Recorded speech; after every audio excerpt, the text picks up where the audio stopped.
What's up, guys? One Koala Man here, bringing you episode number 31 of our fairy tale reviews, and we are going 31 episodes strong. So if you enjoyed today's episode, be sure to hit that like button, because it does show me that you guys like it, and it does show the support, and I greatly appreciate all of the support. And also be sure to subscribe if you are new to the channel, because I welcome you, every single one of you, with open arms. Also, be sure to share it to everybody you know would enjoy this type of review, because like I've said in the past, this is not like any ordinary review. This is more like a step-by-step of what happens and why it happens. I put in some of my thoughts, why I think it happens and what I think about what happens, all that good stuff. And be sure to answer the question of the day and follow me on Twitter, or follow me on Twitter, whatever one feels comfortable, both which will be in the description down below.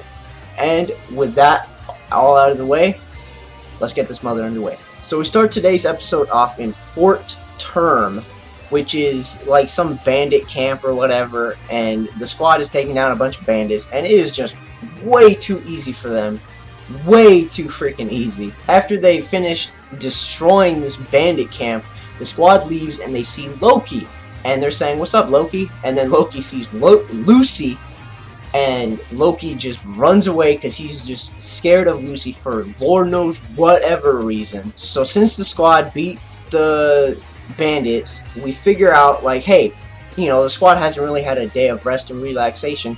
So they go to the spa town Hosenka, and they get their R&R ready, and they rest and relax and fill their muscles with joy, fill their souls with joy. And since they're staying in relatively the same area or same room, what else better to do than a pillow fight, right?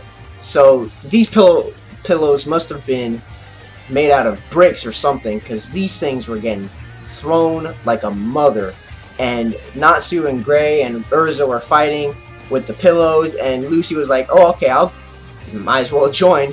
And so they all three of them throw the pillows at Lucy. She just gets destroyed, and she flies through the window. I don't know what that's called, but she flies through the wall or window or shade. I think that's what it is. She flies through the shade, and she's like, "Okay, maybe I'll just maybe I won't." So while the rest of the squad is doing this extreme pillow fight, Lucy just goes out, and she has like a little bathrobe on, and she's walking around the town of Hosenka with my boy Plu. And my boy Plu looks so adorable with his own little version of the little bathrobe. It's so adorable. Oh my gosh. And as they're walking, Happy joins along, and as all three of them are walking, these two chumps try to holla at Lucy, and Lucy's not having that. And they try, and because they're wizards, they're renegade wizards, and they're trying to persuade Lucy, and I don't know, it's a very interesting situation. But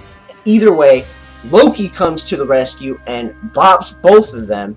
So congrats to Loki, hands up to Loki. So now Lucy is super thankful to Loki, and so it's her treat. She says, "Okay, it's my treat, I'll take you to Super Express," which is like a really cool place, and the chef has a major forehead. That is like a 40 head, okay? That thing is ridiculous. And so Loki and Lucy are starting to talk a little bit, and Lucy's asking Loki. It's hard saying Lucy and Loki, because they both start with L and they end with the E sound. But anyways, they're talking, and Lucy's asking Loki some questions about, why he's so scared of celestial wizards. And so he doesn't want to answer, and she's like, "Okay, that's fine." And so she decides to leave, and Loki stops her and gives her a big giant hug and says, "Look, Lucy, I don't have long to live."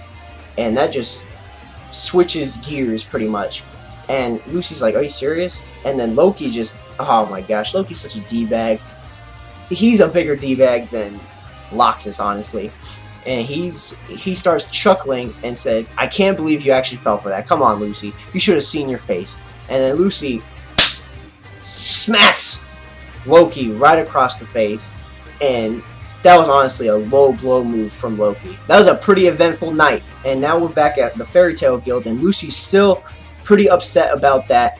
And then Loki's girlfriends, yes, I said girlfriends, plural, more than one, there's about 4 of them, I want to say, and they're storming in and saying, why has Loki broke up with me? And then the other one's like, oh, he broke up with me. Oh, he broke up with you. He broke up with me too. What's up with this? And they were saying, is there like a new person in there?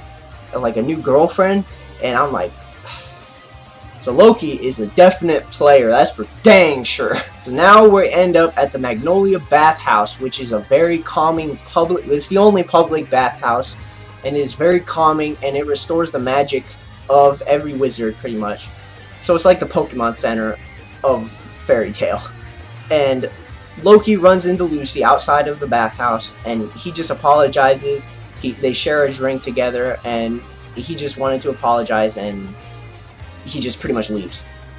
They have a little talk, a little heart-to-heart talk, and then Loki just leaves, and Lucy's trying to say like what's the situation with Loki? What's up with him? So what else better to do than summon someone that can actually figure out what the heck is up with Loki? So Lucy's at her house with Plu, who is still in that awesome little bathrobe of his, and Happy, who is also in his own little bathrobe.